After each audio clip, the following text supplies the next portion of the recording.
Hello friends, welcome to my channel. दोस्तों, आज मैं आपको एमएस एक्सेल के अंदर डीसम फार्मूला का यूज़ बताने वाला हूं। तो डीसम फार्मूला का यूज़ करने के लिए इस तरह से मैंने एक डेटा ले लिया है और ये देखिए मेरे पास नेम, डिपार्टमेंट और सेल्स है। तो मेरे को देखना है डिपार्टमेंट वाइज सेल्स मेरी कितनी हुई है, ये पता करना है। टोटल डिपार्टमेंट का टोटल कितना हुआ है ना। टोटल सेल्स पता करने के लिए मैं सबसे पहले डेटा वैलिडेशन में जाके लिस्ट अलाउ कर लूँगा और यहाँ से मैं जो हमारे डिपार्टमेंट है, तीनों डिपार्टमेंट को मैं यहाँ पे ऐड कर लूँगा, यानी कि परचेज डिपार्टमेंट कॉमा, इस तरह से फर्नीचर, फिर कॉमा इलेक्ट्रिकल डिपार्टमेंट, तीनों मैं इस तरह से टाइप कर लूँगा और इसको लिस्ट बना लूँगा इस तरह से डिपार्टमेंट में और ओके कर दूँगा। तो यहाँ पे लिस्ट क्रिएट हो जाएगी डेटा वैलिडेशन के अंदर, है ना। तो इस तरह से आप भी बना लीजिएगा और या चाहे तो आप टेक्स्ट टाइप भी कर सकते हो।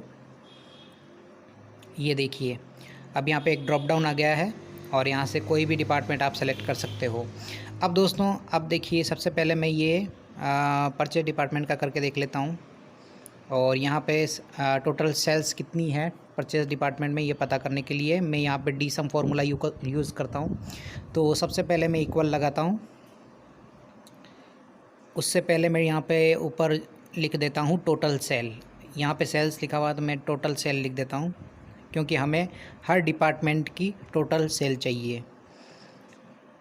तो यहाँ पे मैं उसको सम कर देता हूँ। तो सम करने के लिए इक्वल डी सम, यानी कि हमें डिपार्टमेंट का सम करना है।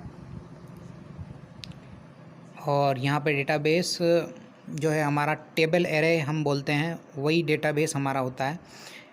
तो डेटाबेस भी यही है, तो इसको फिक्स कर देंगे F4 से और कॉमा। फील्ड जो है, फील्ड हम बोलते हैं जो हमें चाहिए, यानी कि सेल्स चाहिए मेरे को।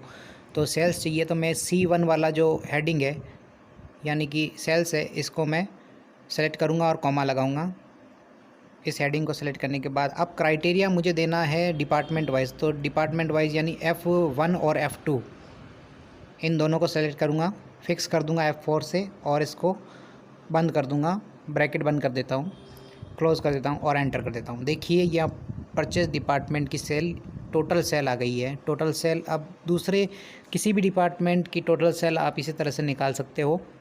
केवल आपको अब यहाँ पे ड्रॉप डाउन बनाने का फ़ायदा ये हुआ कि यहाँ पे दूसरा कोई भी डिपार्टमेंट आप उसका भी निकाल सकते हो, देख सकते हो। देखिए इसका मैं आपको सब टोटल करके दिखाता हूँ परचेज वाइज, इसका सेम यही है या नहीं है, तो आप चेक कर सकते हैं सब टोटल फार्मूला से।